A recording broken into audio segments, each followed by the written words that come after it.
Hello, what's up, everybody? Hope you guys are doing well. Welcome back after a long weekend, I guess. Because sorry I could not come yesterday, I was working. Got some urgent stuff I had to do. But yeah, so now I'm online and we are going to do couple of updates actually, like a couple of small things I wanted to mention. Now I have two screens. Finally got a second screen. So now I will be able to monitor things way better. I will be able to see the chats. I won't be missing them because a lot of time I was not able to see the chat, but now I can. So hopefully, um, this new tech edition helps with the with me being able to communicate better with you guys. Hopefully, the second screen helps a lot. Right? Finally got it. Now, with that being said, let's look at what I've been requested a couple of times, and thank you so much for Rabbit for requesting this and an interesting video we have to watch. Actually, the wrong screen. Hold up. Chat. Okay, one sec. You guys can see the screen. I'll make the screen go up here then, and I'll make these two go up here.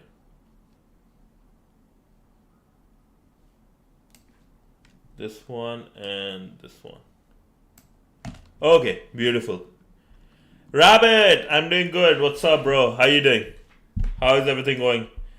Thank you so much for the chat and suggesting this video. And also a big thanks to put it on Reddit. I believe that's you. Think Repeat 334. So thank you so much for this. Means a lot. Like you have been supporting me so much. So thank you so much. And are you ready to watch the video? I think you have already watched it, I believe. So are you ready to watch it with me? More like this is my first reaction video too. I've never done a reaction video. I always wanted to. So I'm pretty happy. I'm pretty excited about it.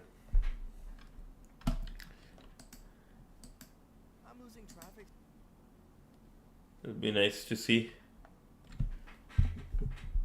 Oh, my voice is low. Okay, how about this now? I'm putting the mic a bit in front of me. How about this?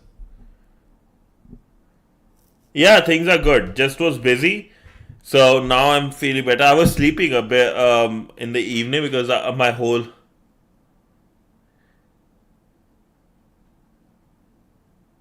Oh, yeah, I do. Yeah, I was sleeping before this because, my sleeping schedule changed all of a sudden. So I was sleeping. My head was hurting in the evening after not being able to have a proper sleeping schedule. But I'm doing good though. Thank you so much for asking, mate. Thank you so much.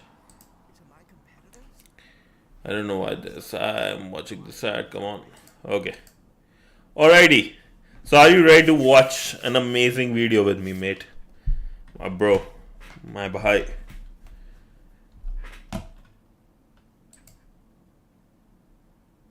You can't hear the video. Really? Ah. Okay, let's see. Put it here for a second.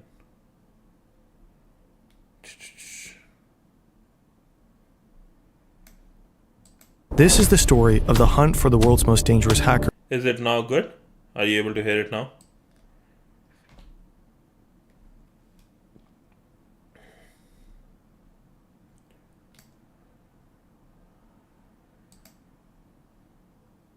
Now you can hear. Okay, awesome.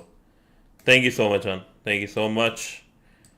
I'll try to keep the settings like these in future as well, so I don't forget as well. I need to do all those. This is my first time with this second monitor too, so my brain is like that. But okay, now things are there, so let's look at this video. Dangerous hackers hunting the hunt for the world's most dangerous hackers. This is the story of the hunt for the world's most dangerous hackers.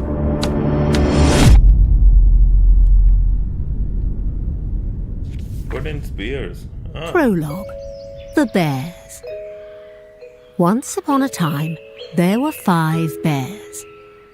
They all lived in Russia. Each one was different in the things they liked and in the things they did. But they shared one important trait. They were all seriously dangerous. There was the fancy bear, elegant, agile, and cunning. Then came the lazy bear, who liked nothing more than making himself comfortable in other people's homes, just to lie in wait. The berserker bear was obsessed with energy, all kinds of energy, and all the things it could be used for. Damn. The voodoo bear had mastered an entire arsenal of dark arts. And last but not least, the toxic bear. Definitely not one to mess with.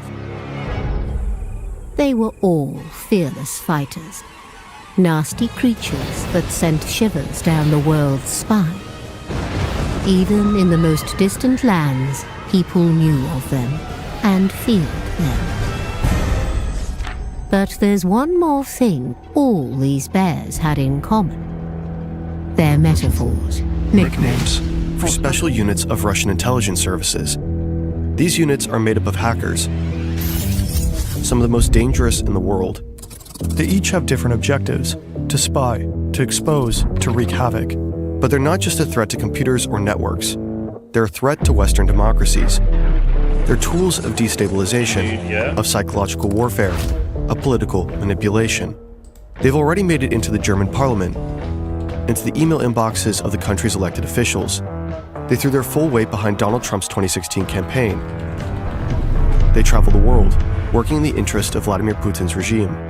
And they've played a key role for years in Russia's brutal war against Ukraine. This documentary reveals who these hackers are, how they operate, and how we can protect ourselves from them.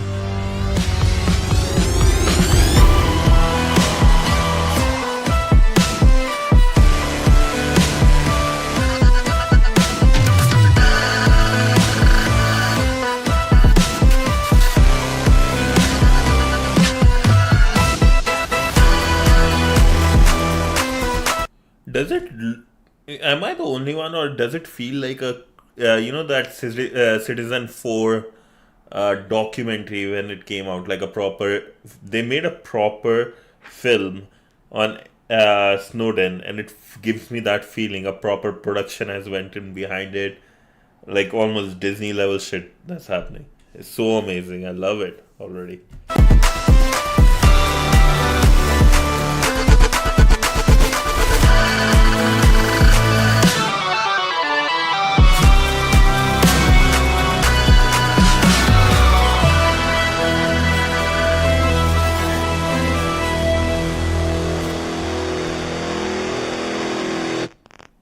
This documentary is largely based on a fantastic German-speaking podcast, Der Mann im Merkelsrechner, by German investigative journalists Hakan Tanriverdi and Florian Fada. Link is in the description. Chapter 1. The Email. This story begins with that little line above the E, and with Claudia Height. She was working in Berlin back then as an assistant to a member of the Bundestag, the German national parliament. Her office is beautiful, in the center of Berlin. It's May 8th, 2015, a warm Friday in spring. The weekend is just around the corner. She's trying to write an email to a colleague named Renee. The accent Aigu doesn't work. Strange. She tries all the usual, opening and closing Word, rebooting her PC. Nothing fixes the issue. The Bundestag has its own internal service hotline for that kind of thing, 117.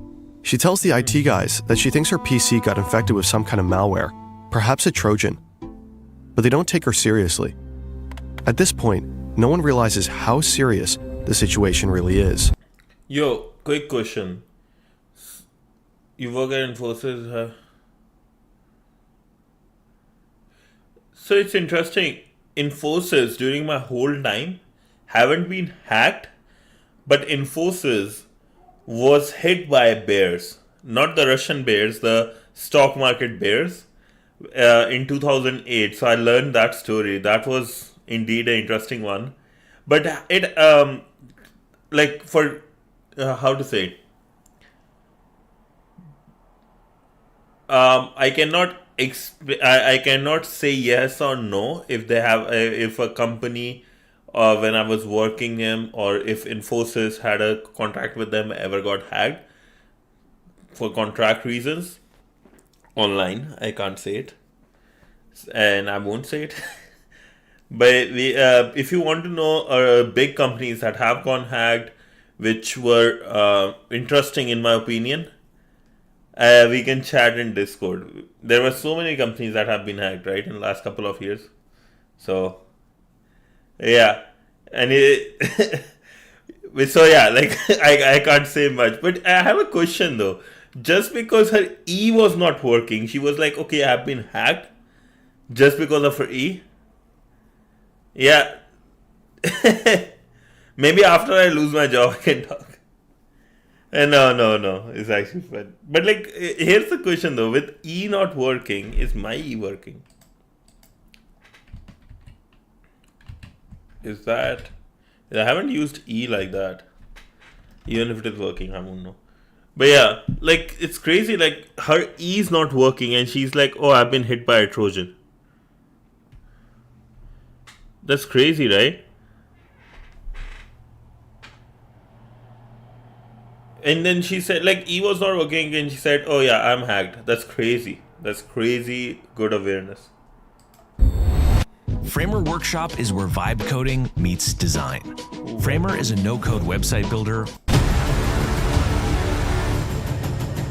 There really was a Trojan on Claudia's computer. She'd been hacked. But it wasn't just her device. While she's still on the phone with 117, hackers are already deep inside the Bundestag systems. They're working on behalf of the Russian Military Intelligence Agency, the GRU. Putin's bears are running wild, right through the very heart of Germany's political system. If all this happened today, Claudia could have just asked an AI assistant, probably way more helpful than that service hotline. With Uda's website app, AI can also help you build your website in seconds. No coding skills and it generates image. Choose a to-do, a website to make the sure. Get started today. You can even get the full suite. 8 days earlier, on April 30th, 2015, dozens of MPs and their staffs received an email. It looked official, as if it came from the United Nations. The subject line referenced Ukraine and its economic situation. It's just a year after the annexation of Crimea, Russia's first military incursion into Ukraine. The military operation is now underway in eastern Ukraine. The capital, Kyiv, and other Ukrainian cities have been hit by air and missile strikes over the past several hours. The situation in Ukraine was already a red-hot political issue. You had to stay informed, and if the UN sent something around, Claudia Height and many others clicked. That single click was enough. Malware installed itself quietly in the background. No pop-ups, no warnings. The infection was silent, and from that moment on, the hackers had access. Their objective was clear: gain administrator rights. With those, it had the digital equivalent of master keys, access to everything, the power to change anything. And they got what they came for. They broke into areas of the system that should have been completely off limits. That's how they were able to push deeper and deeper, until they'd essentially taken over the Bundestag's IT infrastructure. It was a sophisticated operation, carefully planned and executed. The attackers moved laterally, jumping from computer to computer, scanning for valuable information, documents, emails, anything of use. Eventually, they reached two machines inside a parliamentary office of the Conservatives. And not just any office, Angela Merkel's, the German chancellor at the time. German chancellor. The Bundestag hack is one of the most serious. Have you ever seen a 0 day at work in real life? 0 day? No, I haven't actually seen a O day at work. At least not yet. But I have seen some very interesting things which could have been avoided, of course. That's where I learned this thing, a very interesting concept. I'll teach you if you are going to be in, I don't know if what's your plan with tech, but if you are going to go in DevOps, or web development or something, there's something called a magic IP in AWS. What this magic IP is, if you are able to hit this, because a lot of them, there is API calls are being made and stuff through various people's platform. So if with magic IP, you are able to tell a bunch of resources of a company which is set up on AWS. So this IP address 169.254 and 169.254, this IP address is a very special IP address. So have a look at this one. I have seen this at play. Nope, it's AWS. And for whole AWS, every single company, this is a very interesting one. Then I think Azure and GCP might have their own. Was a facility communication channel for Azure platform resources. This one. Every one of them has a specific IP address, which is like the magic IP. So this is, you can do a lot more than just leak data, because just being able to see data is one, but this is used for communication between resources, right? So it's a very interesting thing. I'll send you this. And this, I saw it and I was like, okay, I need to become better at cybersecurity, way better. So yeah, have a look at this one.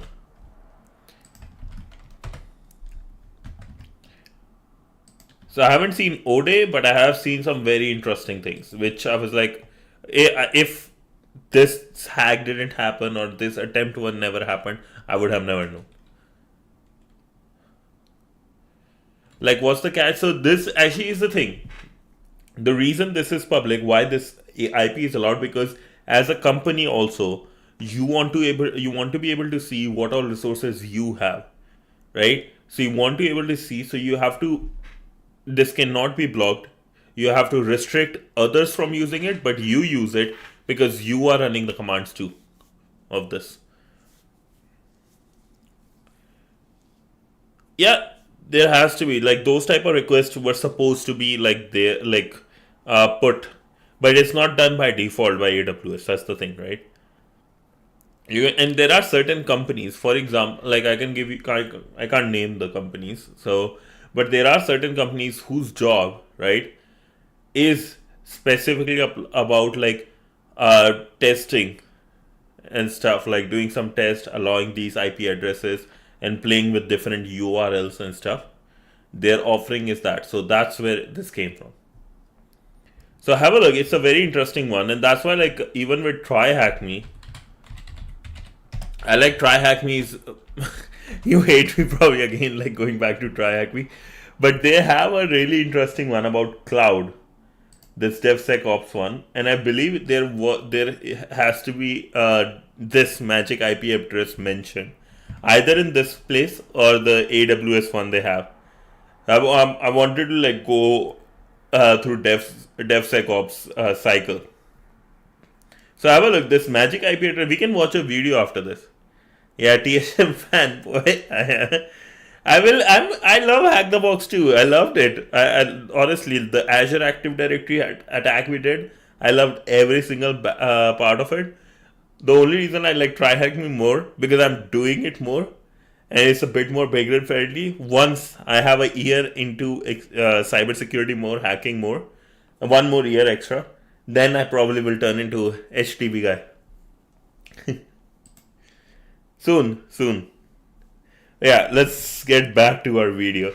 Hey, that's a good question. 0 day at work, I would love to. No, I don't want to be part of it. I don't want to go through that stress, but I would love to witness something interesting, honestly. Yeah. Cyber attacks in German history. It will set off. The Bundestag hack is one of the most serious cyber attacks in German history. It will set off a large-scale international investigation and eventually arrest warrants that had once seemed unimaginable. And yet, inside the Bundestag itself, the attack goes unnoticed for quite some time. Back to that Friday afternoon call with 117. Claudia is frustrated with how unhelpful the first hotline call had been, so she does what most people do in that situation. She calls again, hoping the next person might actually understand what's going on. But even the second person on the line doesn't take her seriously. Angry and fed up, Claudia decides to just shut down her PC and go home. It is Friday after all, and the weekend has already begun.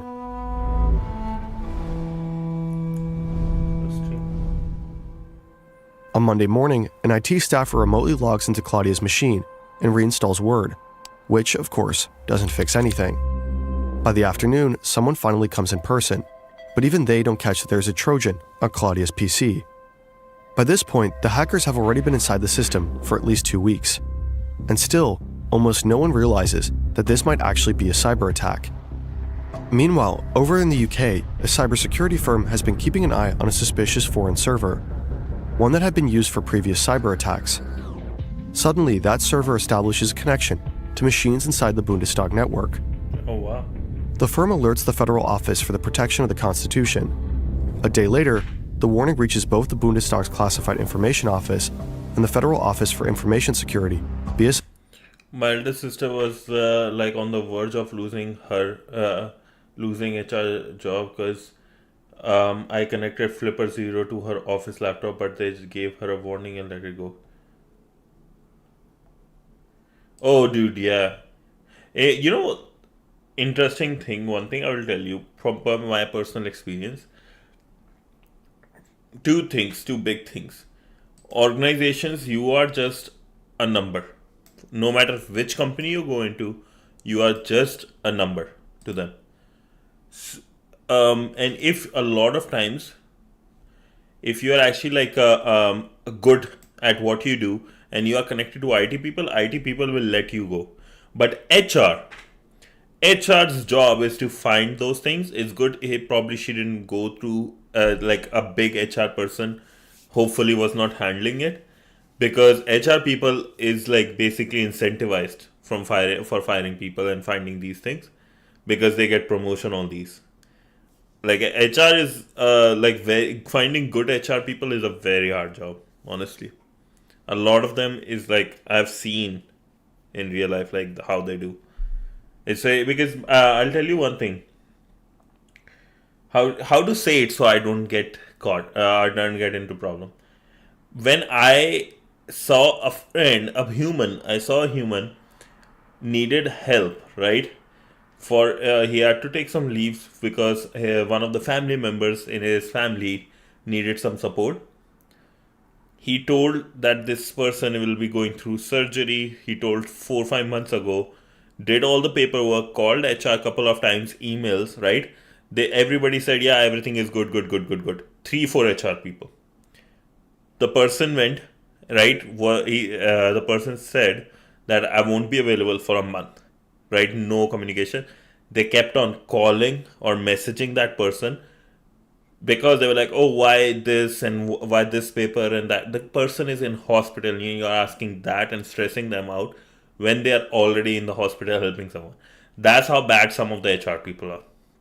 And that's why I like North America in that sense, because in certain countries, there is no proper law about it. But in North America, there are certain laws which the person used to not get fired. Not even cleverness. It's like the way they work is kind of not cleverness. I will say evilness more sometimes.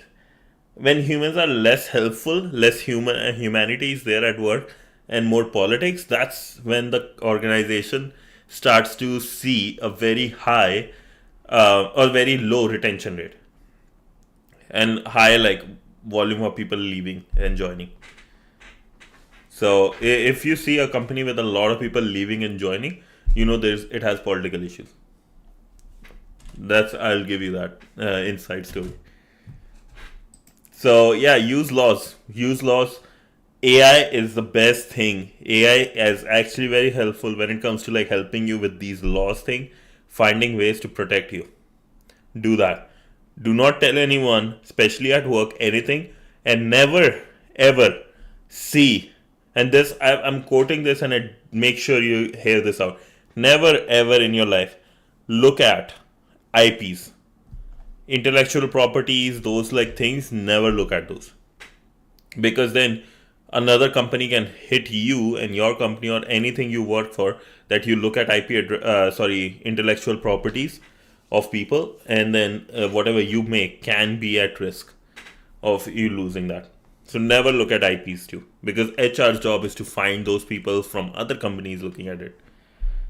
Though it's a whole politics. The corporate world is more political than efficient, and that's why it's actually the laws we read about software engineering. 30% of the people, if you have 100 people, like, and why Twitter worked even when Elon Musk fired more than 50% of the people, because 30% do a lot of job, other 70% are like in this politics a lot of times. So it's very, very hard. It's very sad to see.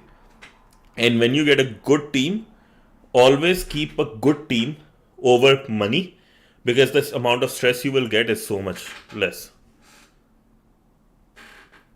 Yes. There is a lot of other countries too. We know about India because we have heard about stories. But trust me, there is a lot of other countries. Like, humans are same everywhere. Trust me, humans are same everywhere. The character doesn't change, man. It's crazy. Yeah. So that's my two advice. Always use AI to protect yourself. It was very helpful. Second, use it. Never look at intellectual properties and those type of papers and stuff. Never. Yeah, let's do this now. Let's go a bit back. I want to see who's forget it. Almost no one realizes that this might actually be a cyber attack. Meanwhile, over in the UK, a cybersecurity firm has been keeping an eye on a suspicious foreign server, one that had been used for previous cyber attacks.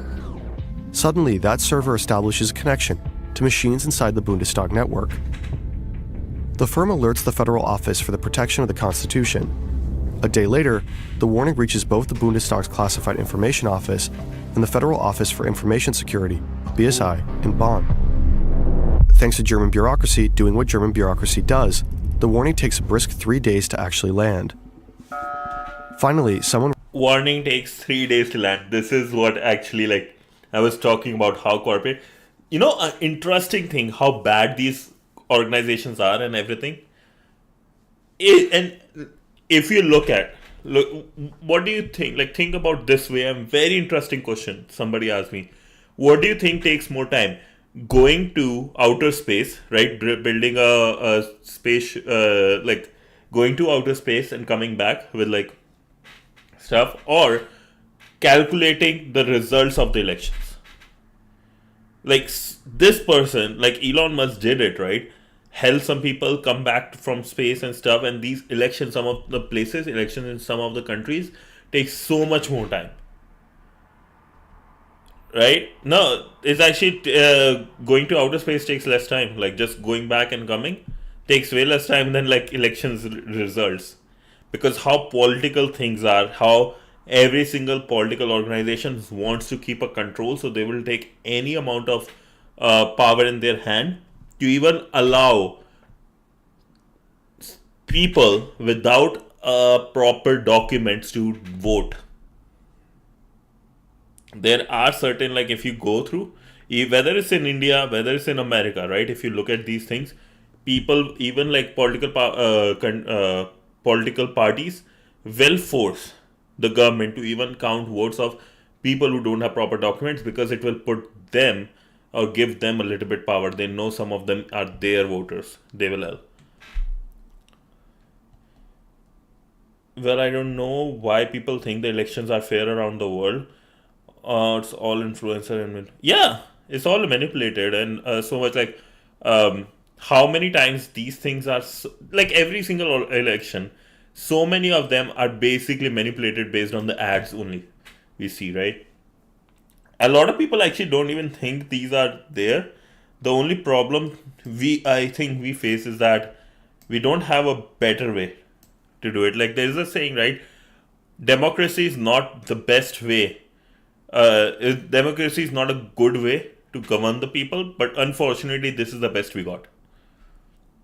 Think about it, like if democracy, how stupid it would be. Let's say if there's a country of 10 people, five or six of them are criminals, like in the sense of thieves, like, bad people, right? I don't want to take the names, but there's 6 of them are there. 4 are scientists. Well, that country is doomed, right? Who should be allowed to take the decisions? The scientist or like the majority? So in a lot of countries there is a good amount of criminals not allowing even the right people to take or do the elections properly. Yeah, it's just all a chaos all around the world. That's why New Zealand has a bunch of bunkers at this point, right? Nuclear bunkers, because all the billionaires know there's a banana republic everywhere. So, going too political today instead of security, nice. I like that we're changing things. I like that. Changing some gears. Realizes what's happening. The BSI sends a special team to Berlin. Their job? Comb through the logs. Those are automatic records on computers that track what happened, when, and how. Which programs were opened, what was clicked, what ran in the background. Yeah, dude, everything is a banana republic. Actually, I have a question for everyone who's watching. I always thought, like, if they're looking at logs, there must be a way to delete a good amount of logs. Do you know about like any videos good about like talking about logs and how to delete them? I want to know. I'm very curious because the first thing they look at, I would honestly just destroy those logs. Comb through the logs. Those are automatic records on computers that track what happened, when, and how. Which programs were opened, what was clicked, what ran in the background. All of it. The BSI team needs to figure out 3 things. Is this a major attack? Yes. What are the hackers after? Probably stealing data. And are they still inside? Very much so. The team doesn't hesitate. They shut down the entire network. From the outside, it looks like someone just ripped the plug out of the wall. Claudia watches her computer power off like it has a mind of its own, like it's haunted. She half expects the lights to flicker next. That same day, Der Spiegel broke the story, the first media outlet to report on the cyber attack. Politicians found out from the news, not from internal channels. From that moment on, chaos took over. Lawmakers were furious. No one could work properly. No emails, no access to documents, no reports. And this isn't a movie. You don't just kick the hackers out and move on. The network is giant, messy, and hard to control. The response team had to fight their way through it, trying to stop any further data theft and wrest back control. It took weeks to clean the system. During that time, MPs and their staff could only use certain parts of the network. No one knew if the hackers were still reading their emails. Important notes were suddenly written down by hand again, just to stay safe.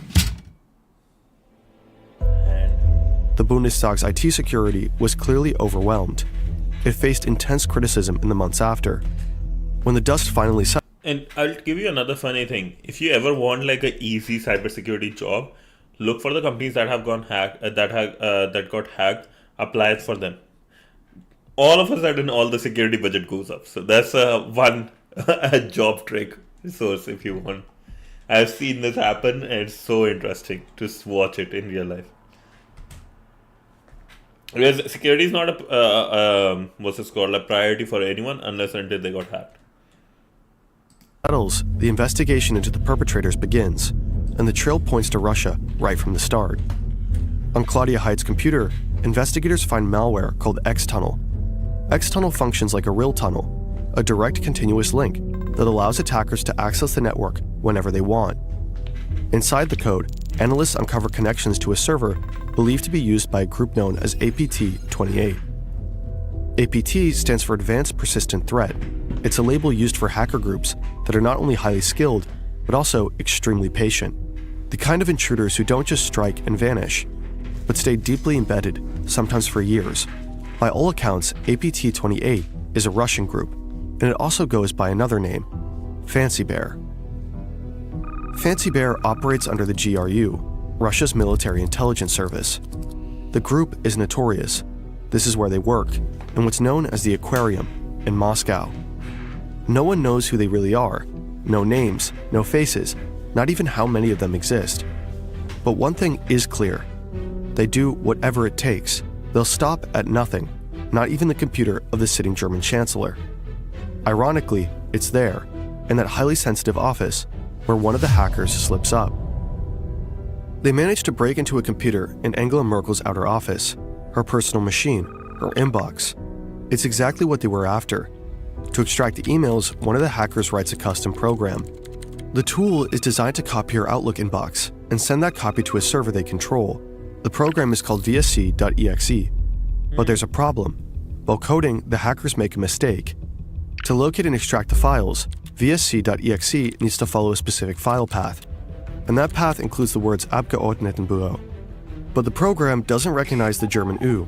Instead, the character shows up as a garbled symbol, a question mark followed by RO, so the program can't find the folder. For a moment, the entire operation stumbles over the quirks of the German language. Realizing the attack might be exposed at any moment, the hackers panic a little. Under pressure, they decide to rewrite the code. This time, they tell the program, expect German, expect that U. Then they try again. And this time, it works. The tool successfully copies the inbox and sends it out. It's not Merkel's correspondence from the Chancellery, but still a huge win for the attackers. But the hackers messed up. Maybe from the rush, maybe out of nervousness. In the code of the program, investigators later discover a critical detail. The hacker forgot to delete the name of the computer he was working on. The path reads C users Scaramouche. Scaramouche is a clown-like character from Italian theater. People might also recognize the name from Bohemian Rhapsody. Scaramouche, Scaramouche, will you do the fandango? That's the hacker's alias, his handle. In secret, Scaramouche and his team become high-priority targets. Okay. What? Scaramouche, I've never heard the name, but it's so good as a hacker name. I love it. I was about to say something, honestly. I heard the word Scaramouche and I forgot, so sorry about it. The Federal Public Prosecutor's Office opens an investigation on suspicion of espionage. Angela Merkel later calls it an act of hybrid warfare. But publicly, the German government keeps quiet at first. No accusations, no pointing fingers. In total, around 16 gigabytes of data is believed to have been stolen from the Bundestag network, though no one knows for sure. 16 gigabytes doesn't sound like much, right? Just an old USB stick. But in context, it's a lot. Especially if we're talking only emails. 16 gigabytes contains a staggering amount of information. Is that really the end of the world, though? A little espionage here and there. Business as usual. Sure, they stole some files, but what could they really do with that? Then came the US presidential election in 2016. Putin's bears shows what they're really capable of. The Clinton campaign won't confirm or deny the veracity of any of the emails posted by WikiLeaks. What lines they're willing to cross, and just how much chaos a few gigabytes can unleash. Chapter 2. The Orange. Now, 1 second, sorry, I paused. Actually, the thing I remembered was that some friend of mine said every time I set up a computer, especially Windows, I set up my in my language, right, like the first language, as Russian, because a lot of these viruses check what is the default language setup on the system is, and if it is Russian, they don't attack this computer. There's nothing happens. They don't even touch that computer. Same thing happened with, I think the name was NotPetya, when it was a Ukraine Russian virus on Ukraine's accounting software, which was used by a lot of people. So a very interesting thing, and that's actually works if you set it up as Russian. Way less attacks on your system. That's what I wanted to mention. Yeah. In mid-2015, Donald Trump announces his candidacy. At first, no one really takes him seriously. But because he's so different, so unfiltered, saying things no one else would dare, the media can't stop talking about him. And Mexico will pay for the wall. I could stand in the middle of Fifth Avenue and shoot somebody and I wouldn't lose any voters, okay? One outrageous statement after the next dominates the headlines. ISIS is honoring President Obama. He is the founder of ISIS. He's the founder of ISIS. There's public outrage, disbelief, and widespread support for him. I don't know what I said. I don't remember. By early 2016, Trump is no longer the oddball outsider. He's now the Republican frontrunner, going head-to-head with Democrat Hillary Clinton. Damn. Half a world away, in the Kremlin, Vladimir Putin is watching closely. He doesn't like Hillary Clinton, not one bit. The two have history. Back in 2011, Clinton was the US Secretary of State when Russia held national elections. She publicly questioned whether the vote had been rigged, and massive protests followed across the country. Putin accused the US of stirring up those demonstrations. He never forgave her for that. Politically, she had been one of his toughest opponents for years. Later, the European Court of Human Rights. I don't even, like, one thing I'll say, interestingly, so she is poking the bear here. I think that's like a proper term goes, that she's poking the bear. Second, Hillary Clinton said it was, like, I think she was so much okay, or she just lowballed the fact that her husband had a relationship with a teenager intern at the in the US government. And I'm like, why people like these are even near the face of public or the government? I just don't understand, and why they get so many resources when the fact, like underage people, for her, it's okay for her that her husband is having relationships with underage people. So I just don't see why somebody, or at least some political party would ever want her to be the face. Put in the daddy. It's so interesting. 2011, Clinton was the US Secretary of State when Russia held national elections. She publicly questioned whether the vote had been rigged, and massive protests followed across the country. Putin accused the US of stirring up those demonstrations. He never forgave her for that. Politically, she had been one of his toughest opponents for years. Later, the European Court of Human Rights confirmed that the 2011 Russian election was in fact manipulated. Putin clearly is rooting for the other guy, the loud billionaire.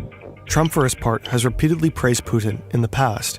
He sees Putin as a strong leader, someone he thinks he could get along with as president. So Putin consults with his 3 intelligence agencies and makes a call. Nice. March 19th, 2016, an email lands in the inbox of John Podesta, Clinton's campaign manager. The message looks like a standard Google security alert, something about suspicious activity and a prompt to reset the password. But Podesta double-checks with an IT staffer at the DNC to be sure.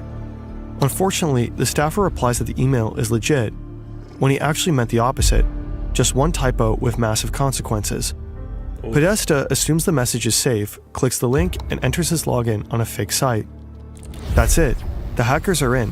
They now have access to internal communications, emails, and nearly everything tied to the campaign. They're part of Fancy Bear, the same group tied to the Bundestag hack. They steal 50,000 of Podesta's emails. The tactic is known as phishing, casting bait and waiting for a bite. Spear phishing more specifically, as it's tailored to a specific person. With the same approach, Fancy Bear targets 300 more people inside Clinton's campaign.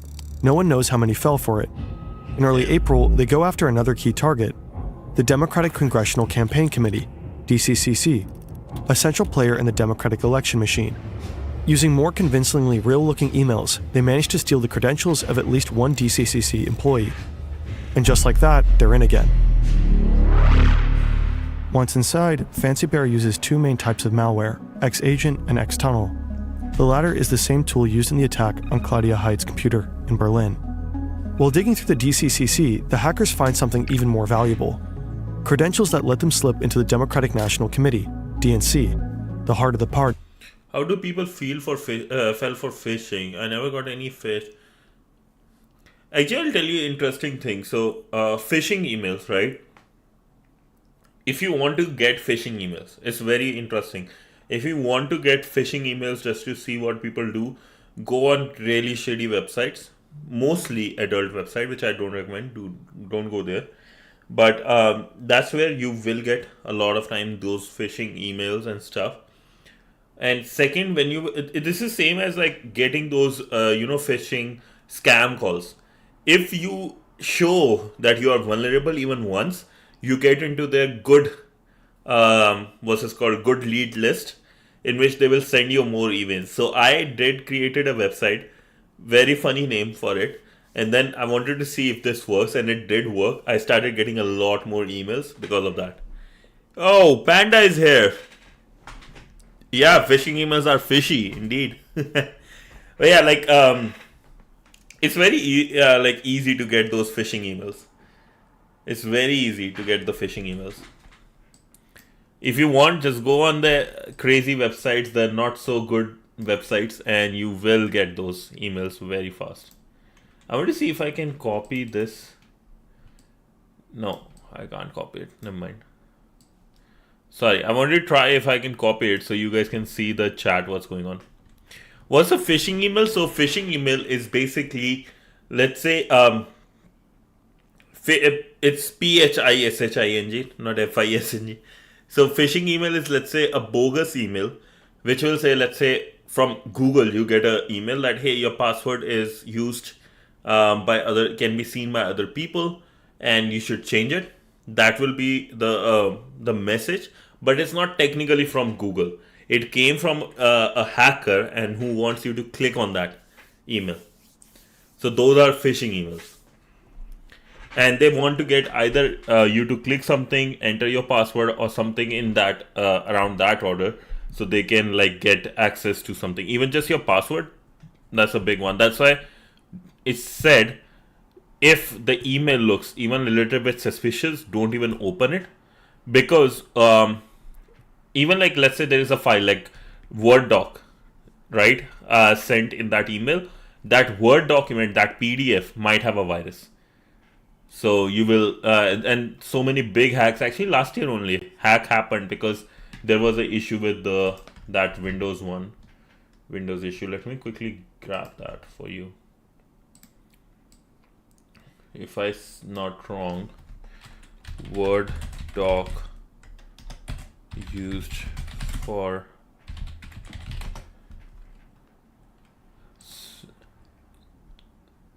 where is that? Enable.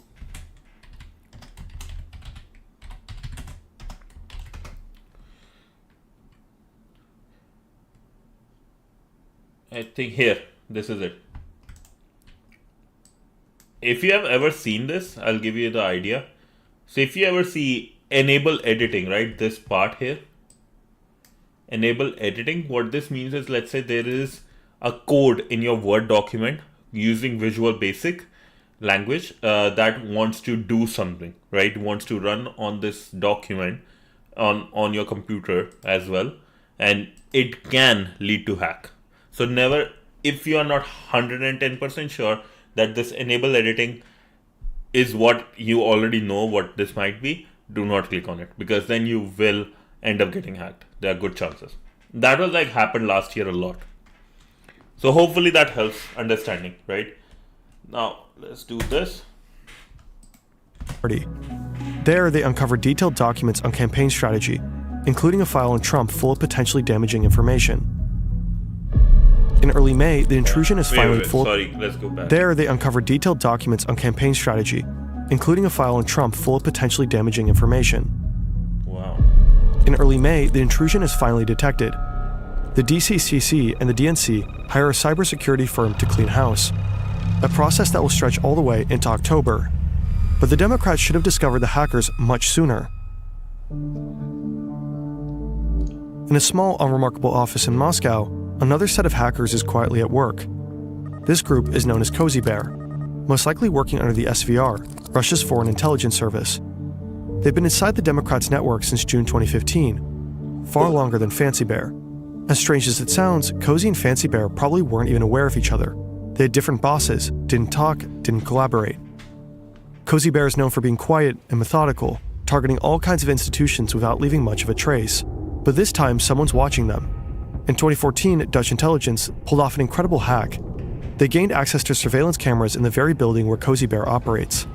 They're literally watching the hackers at work. That's how they realize Cozy Bear is crawling through the DNC's systems. So the AIVD warns the American counterparts early on. That warning eventually reaches the FBI. By September 2015, an agent in Washington calls the DNC to let them know Russian hackers are inside their systems. But the warning goes nowhere. The call lands with lower-level IT staff and is more or less ignored. Senior leadership at the DNC later claimed they didn't even know about it at the time.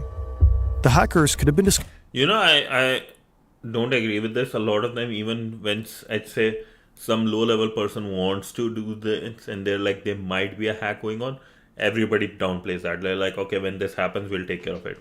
By the time it's already too late. Discovered much earlier. If anyone had looked more closely at Cozy Bear, they likely would have seen Fancy Bear too. And if that had happened, the summer of 2016 might have unfolded quite differently. But it didn't. Back to spring 2016, Fancy Bear launches a website, dcleaks.com, and starting in June, they begin dropping bombshell after bombshell. They invent a fake identity, Guccifer 2.0, a supposed Romanian lone wolf behind all the leaks. Guccifer gets a blog, reaches out to journalists, and offers up stolen files. The DNC hack dominates the headlines. It becomes breaking news on TV. Suddenly, internal dirt from within the Democratic Party, rumors, backroom deals, tensions is out in the open. It's a major blow to Hillary Clinton's campaign.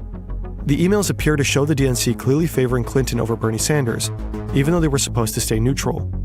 There's content about what she earned for Wall Street speeches, and even an alleged anti-Catholic bias. Trump jumps on the scandal. At a rally, he famously says, Russia, if you're listening, I hope you're able to find the 30,000 emails that are missing.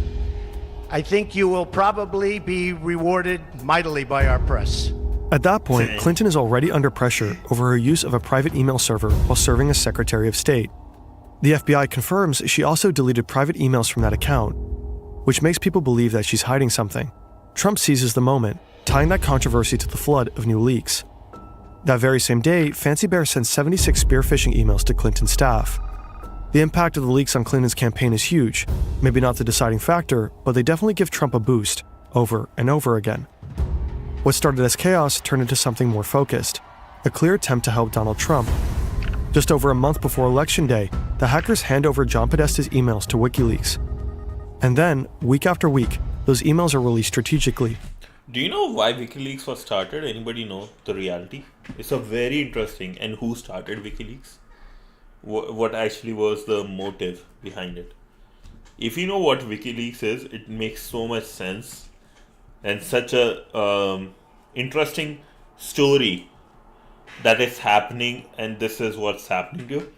Because the guy who was inside, I think the government, I don't know if it was FBI, CIA or what happened was Julian Assange, who is the creator of WikiLeaks, was a PhD student in one of the organization, one of the universities and stuff, and all of a sudden, all his fundings was taken in the middle of his student life, and no reason was given. That, if a smart person you hit on, you want to take them down for no reason, they will hit back. So it's always like, don't hit the crazy people, don't go against the smart people, just for at least give a reason, right? He was not given a reason. He went mad, he went crazy and created WikiLeaks. So technically the CIA, FBI, just like they have helped so much, this, I won't say the organization name in the Middle East, who are kind of considered terrorist organizations, right? Or radical organizations. They were technically created by these FBI, CIA organization.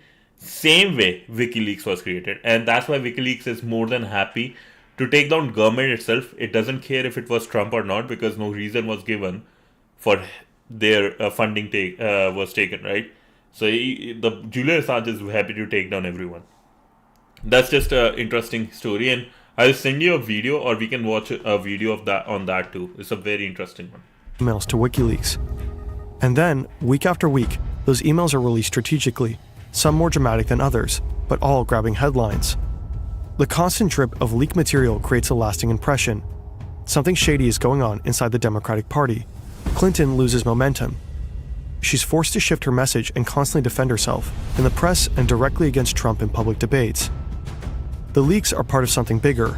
Fancy Bear is supported by a digital army of trolls, for example, operating out of this building in St. Petersburg. They flood social media with manipulated content and polarizing posts. Some even succeed in organizing real-life protests across multiple US cities. Hillary Clinton loses. Donald Trump becomes president. It's nearly impossible to measure how much influence the hacks and disinformation had, whether they tipped the scales. But many experts like Kathleen Hall Jamieson agree they had an impact. Russia, to some extent, successfully interfered with the 2016 US election. It's widely seen as the most effective hack and leak operation ever pulled off. steal data, release it strategically, and fan the flames of chaos. The idea that states spy on each other isn't new, but taking that intelligence and throwing it into the public to deliberately sway an election, that's something else entirely. If hackers can get their hands on internal data, release it at the perfect moment, and shape public opinion, what does that mean for the future of democracy? If a foreign power can mess with the core of another country's democratic process, that's not just hacking, that's destabilization. And it's interesting, another thing I want to actually tell you guys and ask you, right? Like, I don't know if you have seen the interview about this FBI or CIA director. They always say, oh, Russia is trying to hack us or do like manipulate the elections, same with Canadian elections, blah, blah, blah. And this person was asked, have FBI or CIA ever done that, like manipulated the election process for any other country? The guy was silent. So they do that too all the time. And this is like, if you are playing dirty games, other people will play dirty games too. So now it's like, earlier they used to do it, now other people are doing it to them, and they have issues with that. And it's part of a broader pattern made to erode public trust in democracy. Play stupid games, win stupid prizes. Hacking, that's destabilization. And it's part of a broader pattern made to erode public trust in democratic institutions. Democracies are at a disadvantage in this fight. A dictatorship can flood the internet with state media, bots, fake accounts, leak operations, and watches the public sphere and open society fragments and turns against itself. Meanwhile, inside the authoritarian regime, nothing wobbles. Dissent is crushed quickly and publicly. The United States only realizes what just happened after the elections have already passed. The CIA, FBI, and NSA compile their findings in a highly classified report. In early 2017, a redacted version is released to the public. One sentence stands out as especially alarming. We assess that Moscow will apply lessons learned from its campaign aimed at the US presidential election to future influence efforts worldwide. The sheer aggression and scale of these cyber operations, especially in the US, opens many people's eyes. They realize this isn't just spying, it's sabotage. In Germany, alarm bells start ringing too. There's a federal election coming up in 2017. What does all of this mean for them? Then, a new website pops up, btleaks.com. BT like Bundestag, just like dcleaks.com. Suddenly, everyone is on edge. Variations like btleaks.org start appearing too. German authorities notice that someone is registering these sites, and panic starts to set in. Is the world about to see a repeat of the US playbook? In early May 2017, Angela Merkel travels to Russia for the first time since the Bundestag hack. She meets Putin at his summer residence in Sochi. There, she confronts him. Putin insists that Russia never interferes in the internal affairs of other nations. Merkel replies firmly, I assume that German parties will handle their election campaigns among themselves. A clear warning, stay out. In the Lads, give me 1 second. I'll be back. Give me 1 sec. Sorry. Give me 1 second.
Sorry, somebody's at the door. I have to quickly see what's to quickly find and give that person something back.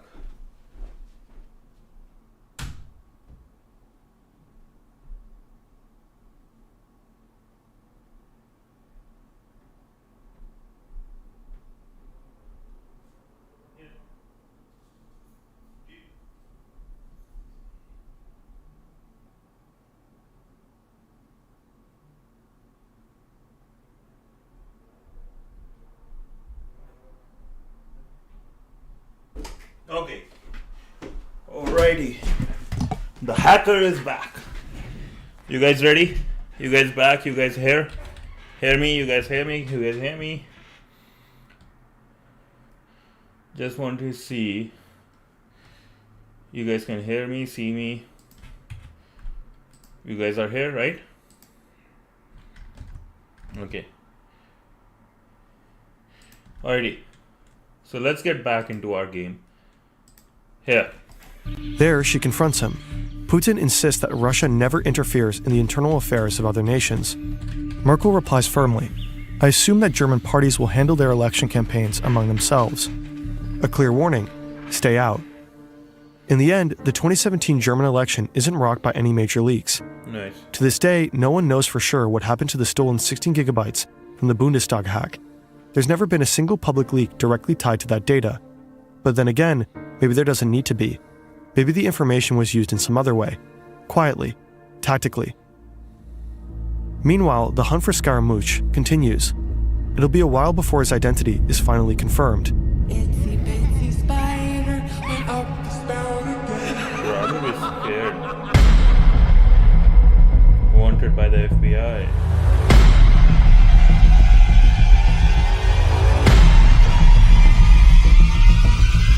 How even did he come up with this description? Like, Some of his colleagues aren't so lucky. right? Yeah, super creepy. Chapter 3: The Cleaning Crew.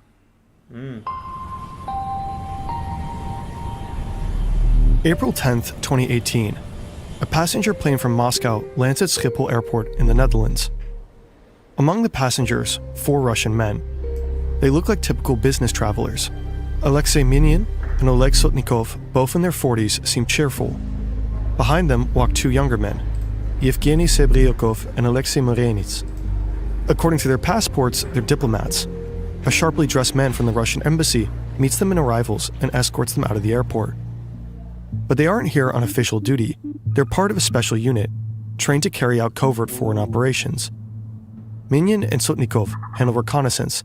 Serebyakov and Morenits are the hackers. They rent a small car and drive to The Hague. They stop at an electronics store to buy a heavy-duty 12-volt battery and a charger, then check into a hotel. The next day, Minin heads to OPCW, the Organization for the Prohibition of Chemical Weapons. That's an international body that You want me to go back to like where the game started? Like, let's go back here. operations. Minin and Sotnikov handle reconnaissance. Serebyakov and Morenits are the hackers. Nice. They rent a small car and drive to The Hague. They stop at an electronics store to buy a heavy... I will say this though, North Korea in this case is crazy good, right? Because if somebody comes into their country, all eyes are on everyone. Everyone. heavy-duty 12-volt battery and a charger, then check into a hotel. The next day, Minin heads to OPCW, the Organization for the Prohibition of Chemical Weapons. That's an international body that investigates chemical weapons use and checks compliance with global conventions. The OPCW has just finalized its report on a high-profile case. Sergei Skripal and his daughter Yulia were found unconscious on a bench in Salisbury, UK, after being poisoned with Novichok, a nerve agent developed in Russia. The OPCW report confirms the British findings. Minin scouts the site. He photographs the OPCW building and the Marriott Hotel next door. 2 days later, April 13th, the group plans to strike. Time is short. What they don't realize is that they're being watched. From the moment they set foot into the country, they've been under surveillance by the Dutch Military Intelligence Service, MIVD. For the original version of this documentary, we interviewed a senior... I know it's very delusional. People want anonymity until they are safe, while when something wrong happens, then they ask why there is no surveillance. That's the thing, right? That's the debate all the time, because if you watch Edward Snowden's movie on Netflix, right? There is this dialogue. A lot of people, like the CIA director says, a lot of people don't want privacy; they want security. And Edward Snowden says, "What is the point of having security when there is zero privacy?" Right? So it's a very interesting debate. It's like I personally, right? Personally, for me, if you ask my opinion, depends on which sectors I would rather have privacy, and certain sectors which I do not care about privacy at all. Privacy I would care about in the terms of money. That when, for example, when the protests were happening, there was a GoFundMe account created for in Canada. Protests were happening for truckers, right? And vaccines. Again, it should be a personal thing. You want to take your medicine, you want to take your vaccine, yes or not, unless and until it's something very contagious and stuff. But like COVID, it wasn't that big of a deal. It was just more of a thing created with media. So a lot of people don't want the vaccines because they were not tested. Very like good choice, but their GoFundMe account, their bank accounts were taken down. Imagine if government starts digital currency, and whenever they want, if let's say a political party you don't support is in power, they take down all your money. They block all your bank accounts. I don't want security. I want privacy there, right? But then also, like, there are terrorist groups, like especially coming from India, right? There are so many terrorist attacks happened because of Pakistan. So I don't want like privacy in that case. I want like security. I want a proper good check whoever is coming, however they are coming to India. So it's a very hard debate. It's a very, very hard debate. MIVD official. Due to rights restrictions, we had to cut those segments from this adaptation. He couldn't help but grin when describing their transport. A rather small car for a bunch of guys, tightly cramped in there. The agency follows them closely, but how did they even know to look for them? Apparently, the MIVD received intelligence that members of APT-28 would be flying in. Fancy Bear again. According to The Guardian, the original tip may have come from British intelligence. April 13th, the operation begins. The four men drive to the Marriott Hotel and park close to the OPCW building. The car's rear faces the compound. The trunk is packed with equipment. The battery and a voltage regulator power a computer, which is connected to a laptop in the front. Serebryakov and Morinets use it to execute the hack. The key component is a flat panel Wi-Fi antenna hidden under a jacket, connected via USB. It mimics the OPCW's real Wi-Fi network. Devices inside might auto-connect, believing it's legit. Once they connect, the hackers can steal credentials. With those, they could slip into the OPCW's internal network. The likely goal, steal or undermine the Skripal findings, or discredit the organization through a leak. But they don't get that far. Dutch authorities move in. Two unmarked vehicles roll quietly onto the lot. Then, sudden action. Doors fly open. The four men are taken down. One tries to destroy his phone, kicking it repeatedly, but fails. Then comes the search. There's a plastic bag filled with trash from their hotel room, beer cans, receipts, a half-hearted attempt to cover their tracks. Also, 20,000 euros and $20,000 in crisp bills. Most incriminating of all, a taxi receipt in Morinents's bag, documenting a ride from the GRU barracks to the airport on the day of departure. The team's devices tell an even bigger story. One phone was activated just the day before their trip. Its first signal pinged a tower right next to the GRU headquarters. The laptops reveal a broader mission trail. Serebryakov had been in Lausanne in 2016, likely targeting the World Anti-Doping Agency. Breaking news out of Lausanne, Switzerland, where Russia has been handed a 4-year ban by the World Anti-Doping Agency. In December 2017, he was in Kuala Lumpur, where he reportedly tried to hack the Malaysian police, the agency then investigating the MH17 plane crash. Malaysia Airlines flight MH17 crash-landed in eastern Ukraine. That flight was brought down by a Russian-made missile over eastern Ukraine. And the team wasn't planning to stop at the OPCW. Russian-made missile was in Kuala Lumpur, where he reportedly tried to hack the Malaysian police, the agency then investigating the MH17 plane crash.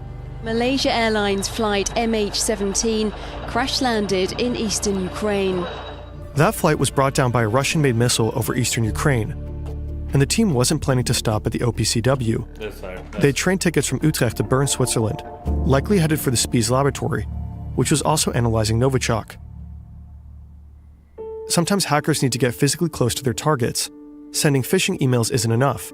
You need to know what kind of networks are in place, what security measures are active, and sometimes even watch the people going in and out. German journalists have nicknamed them the cleaning crew because they show up after something major has gone wrong and try to clean up or spin the story. For the MIVD, this was a major win, and they decided to take it public. Usually they don't disclose their operations, but this time they had a press conference 5 months later. The 4 men were eventually released and sent back to Russia, likely for diplomatic reasons. Their mistakes seem amateurish. Why keep that taxi receipt? Well, these aren't mythical hooded figures. They're civil servants, hackers on a schedule, assigned tasks, bad coffee, strict rules. They just happen to work for an authoritarian regime and weaponize code. Russia, of course, denies everything. The men were supposedly just on a routine trip. Of course, nothing screams routine like a flat... Dude, if I am in authority, I'm an admin of a government, I see these type of things, I'm like, those people are never going out. Never going out. Panel antenna in the trunk. Why can't you stay organized? I've experienced this myself, and it's called chronic impulse control, where you prioritize... This strange hotel parking lot escapade shows something important. Putin's bears can be stopped. Germany has fended them off. A conservative-linked NGO was targeted, but the attack failed. In France, Macron's 2017 campaign fended off a similar attack. And in the US, the response came loud and clear. In 2018, they decided to send a message. That February, the US Department of Justice indicts 13 Russian nationals and 3 Russian companies. They're accused of deliberately interfering with the American political system. Not long after, another sweeping indictment is released. This one focused specifically on Fancy Bear. The FBI outlines exactly how they traced the DNC hack back to individual Russian operatives. Multiple names are listed, all Russian citizens. According to the investigators, they work for Russian intelligence. The hackers remain safe in Russia. My question is like, if I would like to actually know your thoughts. My question is, if I find certain people, certain names, right? Why would I keep it out in public? Why won't I keep it secret so that next time if they come to any of the countries which are my allies, I can grab them? That's my just question. Simple question. Right? Like that makes more sense. No arrests follow. But one thing is clear. Much of the world is now off limits to them. Yeah. And this isn't just about naming names. It's a clear line in the sand. There are boundaries and these operatives cross them. One name stands out to German investigators. One of the men listed is believed to use the alias Scaramouche, the same alias linked to the VSC.exe program. His real name is Dmitry Badin. He's the man who broke into Angela Merkel's computer. Today, he's 32 years old. Investigators found out quite a lot about him. They have photos of him, young face, dark blonde hair, shoulder length now. He's from Kursk, married, reportedly has a daughter, lives in a town just south of Moscow. He listens to music while he works. Russian rock, techno. According to forensics, he even streamed football matches while hacking. He's a big fan of Cristiano Ronaldo, apparently. Sweet. The GOAT. Diplomatic reason, you don't disclose names so you don't spoil the relationship you have with the country. You don't disclose the names so you don't spoil the relationship you have with that country. But like if a country's APT, advanced persistent threats, are hitting my country, the relation, there is no good relation, right? If you have good relation, just a guess. Yeah. Diplomatic is like so interesting, right? To know what they will do, why they will do. But remember, sweet. I would like to put this. It's so good. Sweet. It's so crazy. Like they are able to find so much information about this person. In many ways, he seems like an average guy, but he's a government hacker serving in a regime that targets Western democracies. In May 2020, the German federal public prosecutor files charges against Badin as well. After the first wave of indictments in 2018, Vladimir Putin sat down with NBC for an interview. There he was confronted with the allegations. 13 Russians and 3 Russian-owned companies have been indicted by a special prosecutor named Robert Mueller in the United States for interfering in our election. Why would you allow an attack like this on the United States?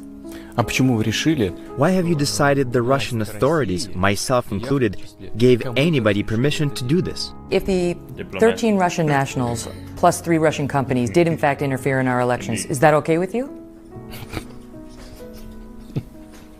The fact he's laughing is sweet. I don't care. I couldn't care less. Damn. Putin's bears were never captured. Their operations weren't dismantled.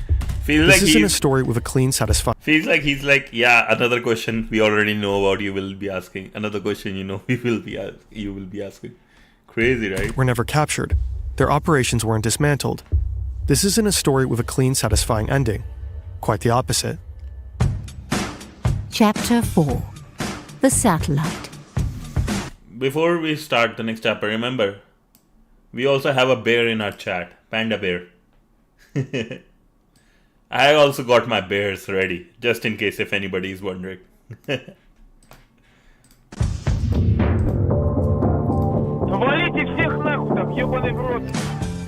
February 24th, 2022.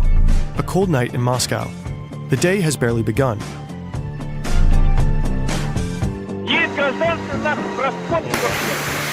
February. A quiet man heads to work earlier than usual. He's riding the metro.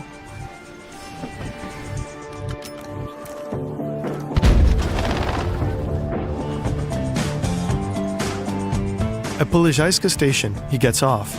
From there, it's a 10-minute walk.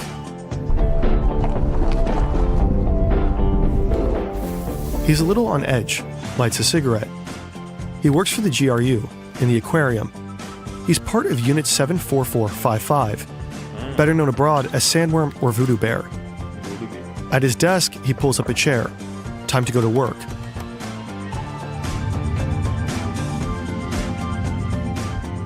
He and his colleagues have spent months preparing for this moment.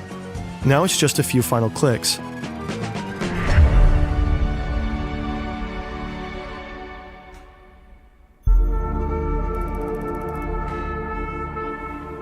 Meanwhile, in Austin, Texas, it's still February 23rd. A senior executive at Viasat, a satellite internet provider, is just settling into his evening. Viasat's tech is known for being dependable, especially in remote areas. Suddenly, his devices start lighting up with automated warnings. They're coming from Ukraine. 2 of Viasat's ground stations are under attack, flooded with malicious data packets.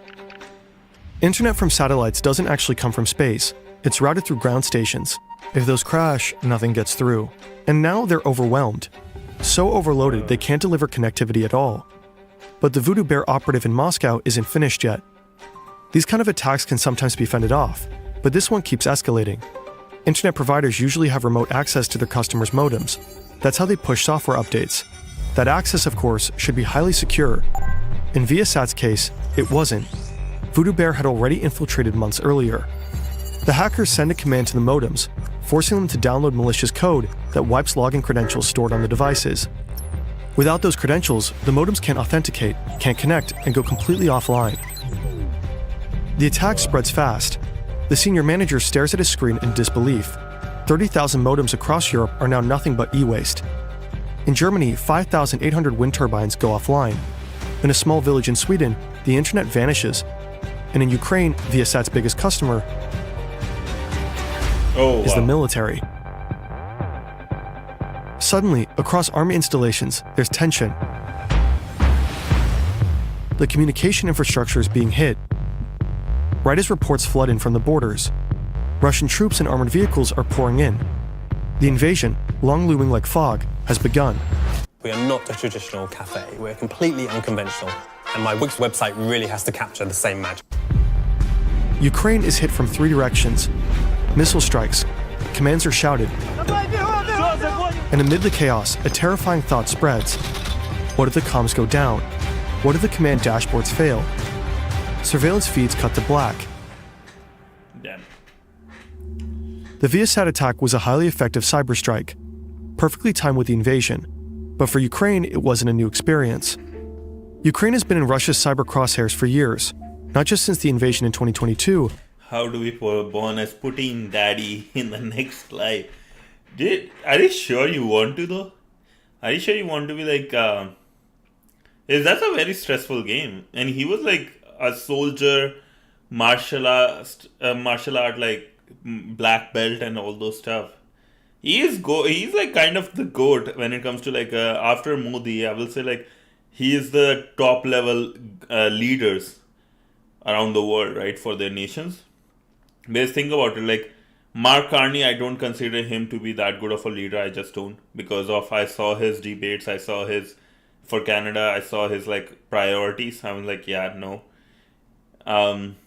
Trump right now, he's in his own world, no idea what's going on, especially with Jeffrey Epstein list.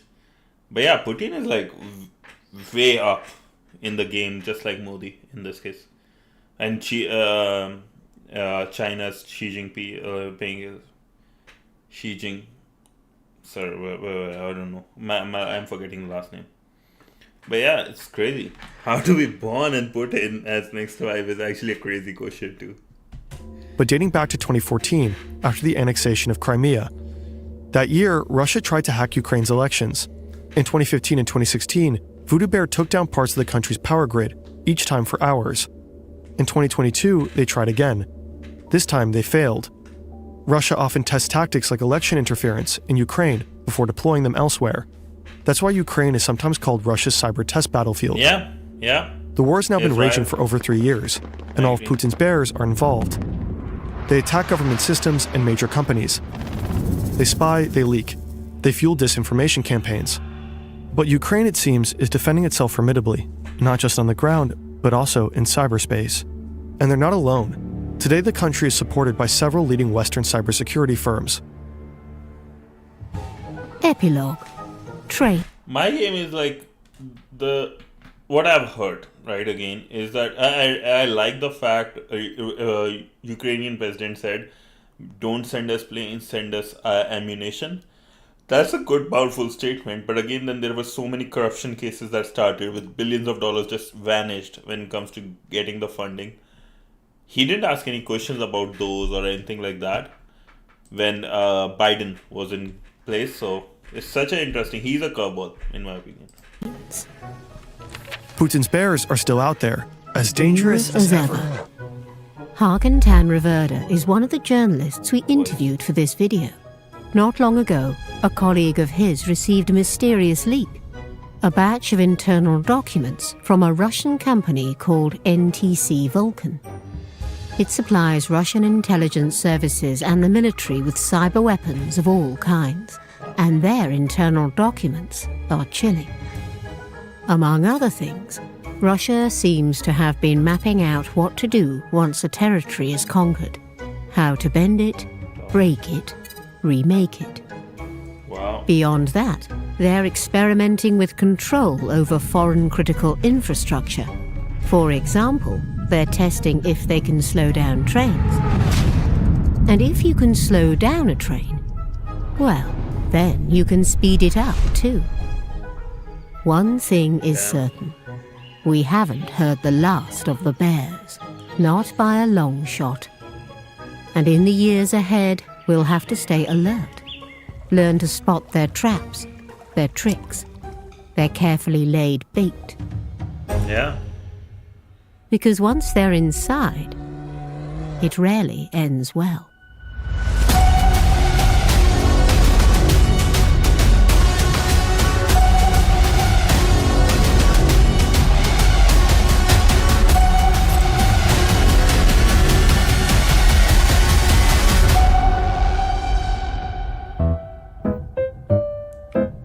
What a crazy production though. W's 441. W.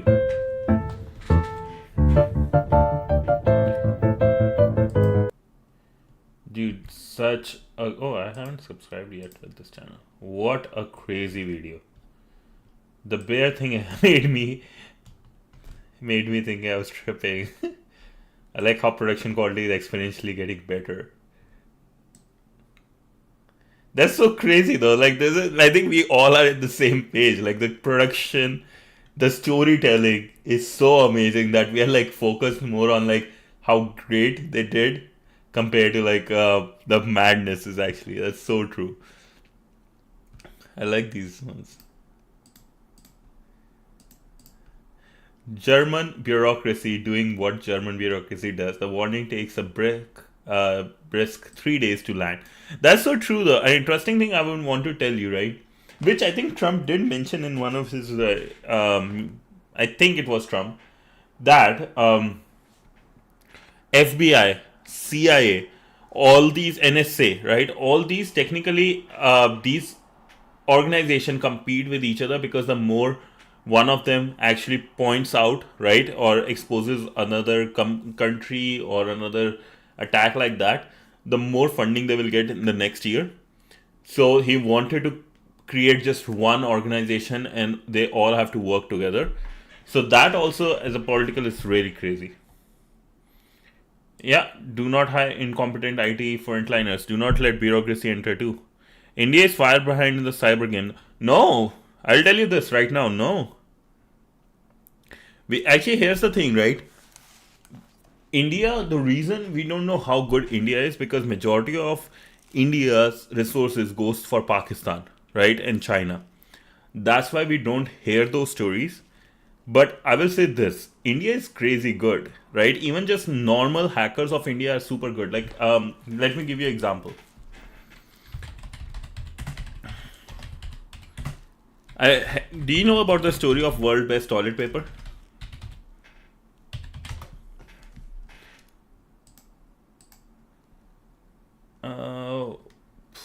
News. Pakistani flag the best toilet paper in the world according to Google. So what happened was during that Jammu Kashmir scene, right? Pakistan was like helping terrorists basically. They do that all the time. People, right? Just the normal one, just the normal like open in the world in India. They went so mad about statements by Pakistan that they rigged Google's algorithm so bad that for years, I think even like 7-8 years, it took them to remove Pakistani flag when somebody searched best toilet paper in the world. So like it's just normal people are actually able to take down Google's algorithm. Best toilet.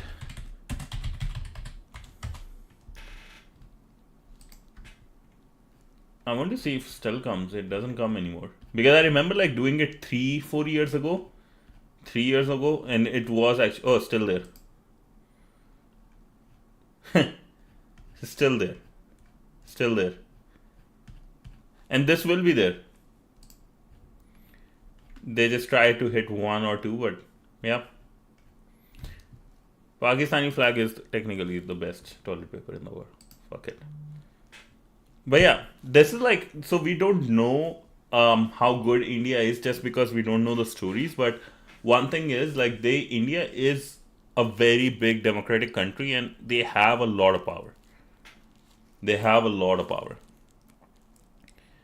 We don't hear crazy stories like the bears.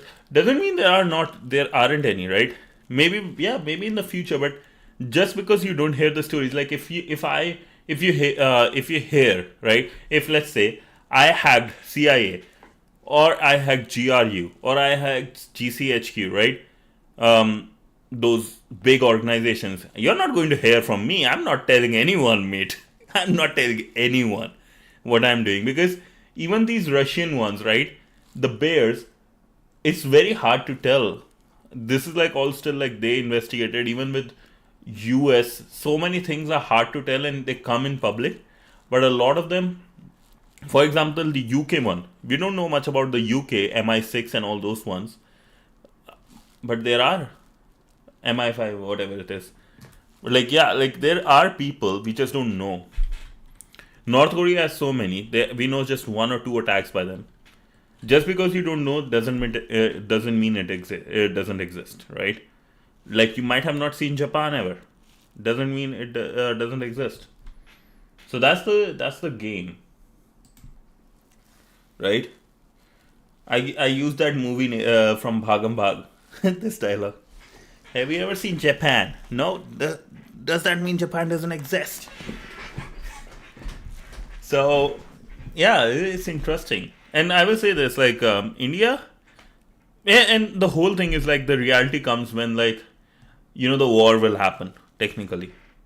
Then the reality will come. Like, Operation Sindoor was so precise, they took down the whole family of the terrorist in one go. Made them bend over, made Pakistani military bend over. Made Pakistani armed forces bend over. So, a lot of people, like, it's so funny, a lot of, like, influencers don't talk about Pakistan and armed forces too. Yeah, the armed forces. Don't mess with the armed forces. But that's true. Like, I like a lot of these. The only worst part about this was that a lot of these Indian influencers were like, "Oh, yeah," because they get views from Pakistan about this stuff. Like, so they didn't. They were trying to play good. I'm like, ban every single one of them from every single online media. Fuck them. I will say it 24/7. Armed forces. Fuck the armed forces. Yeah. That's me in usual.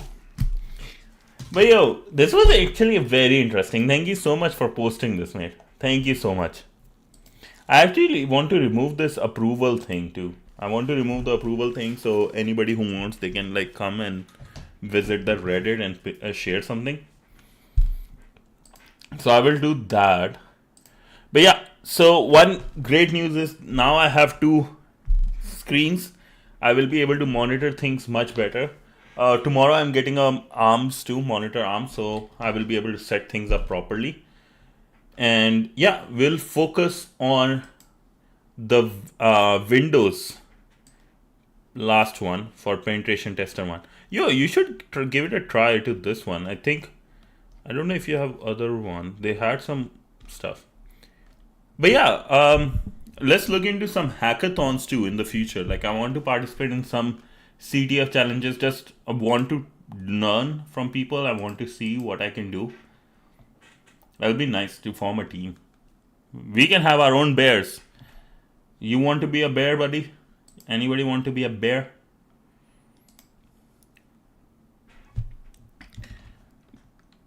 HTTP launch LLM hacking and AI attacks. It's good. Oh yeah, we have to look into that. Yeah. We looked into that. So let's complete Windows Fundamental 5. And you know what? Let's keep that for Sunday. Can you post in the Reddit like LLM, look into the LLM ones on Sunday? We can do that. Sunday or Saturday. Is it okay if I come on Saturday online instead of Sunday? Oh, I have a party at Saturday. Or what is the date? I might have a party on Saturdays. That's why I don't do it. Never mind. But yeah, Sunday I'll try to come again and then we can look into that. And after this, what do we have next?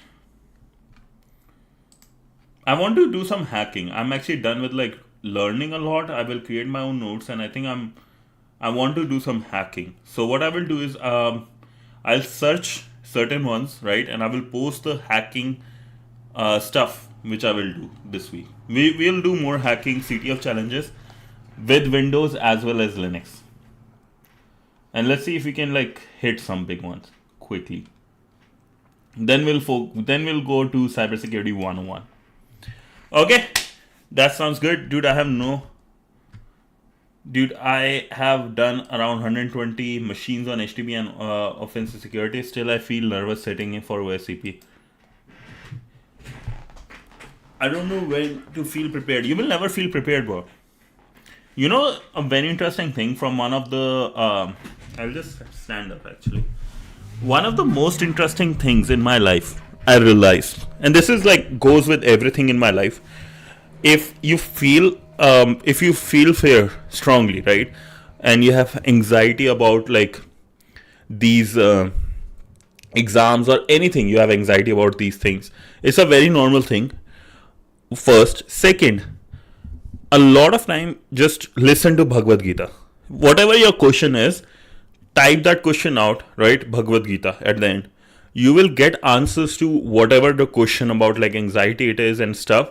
That's what I do. I don't talk a lot about my religious stuff online because it's just because like those things don't show up much, and I don't want anybody to say bad thing about my religion. I'm very, very touchy about my religion stuff. But yeah, do this, like look at Bhagavad Gita. You will realize the question you have in life. Anything. When I was going through depression, did that.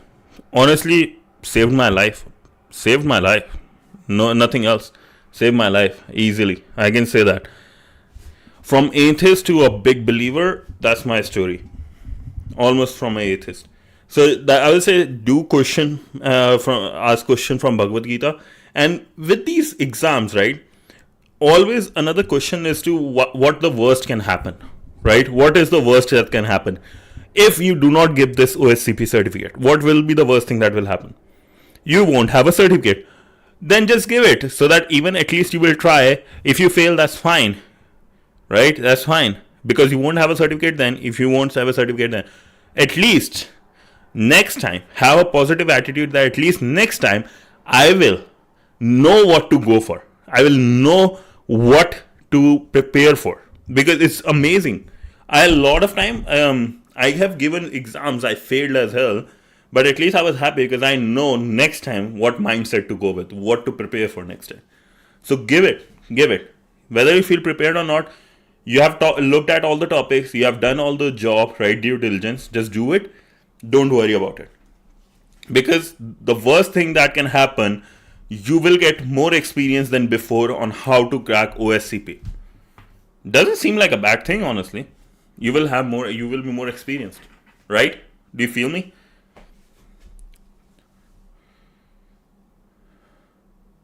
Yeah, go for it. Jai Shri Krishna, 100%. Jai Shri Radhesham.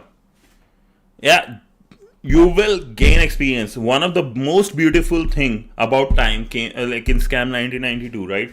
The guy says, one of the most beautiful thing about time, it doesn't take, it only brings experience. You will be experienced on 25th. You will enter the new chapter of life on 25th, right? So don't be nervous. And also, do pray in the morning before the exam and take the blessings of your parents by touching their feet. That's all you need. Dang. I gave like my hardest exams of my life, right? I understand. Let's go, right? Like, true. During my JEE mains exam, the hardest exam in India, right? I puked. I was so nervous. On the way, I puked twice. My mom said, like, what's the worst will happen? You will gain experience. Done. Easy. Yeah, just do it. And another good way to reduce your stress is to do exercise. Just 10-20 minutes of exercise, more than enough. Just get that sweat out, you will be good, bro. And I trust you. I believe in you. You got this. You know so much, bro. You got this. And after your OSCP, remember, I will be asking you a bunch of questions for everyone else. So you have to be prepared for that too. Just think about that. Okay? Don't worry. You will do good. You have been doing good. You know so much. You will be fine. You will be fine. Don't you worry. If you have done all the things you were supposed to do, you have learned everything you were supposed to do, what else? Right? You're good. And then just don't worry. Everything will be fine. And with that being said, I'm going to post. So tomorrow we'll cover a recommended learning for this exam too, right? Windows Fundamental 3. This will be our tomorrow's, and we will end our stuff. So in this, we will have a lot of good about security, practicing, protection, firewall. These are the things you will be able to use for protection of your computer, And we'll start. Hopefully, we are able to cover this in 2 days, so we can do at least 1 or 2 machines on TryHackMe. But that's all I think for today, right? Hopefully you guys have a great day. Don't worry, right? Everything will be fine, Rabbit, right? And I trust you, I believe in you. And do not forget, everyone, to join the Discord and post anything you have on the Reddit you want me to go over, just like the today's video. Thank you so much. Thank you, Rabbit, right, for all the messages. Thank you, Panda. Have a good night, lads. Stay safe, right? Be happy. Stay away from the bears. Say sorry to them if ever needed. And I'll see you tomorrow at 7:30 PST, 7 PST, 7 p.m. PST, which is 7:30 a.m. IST, right? For some more hacking and learning. Till then, this is your censored hacker, the one that cannot be stopped by any bears.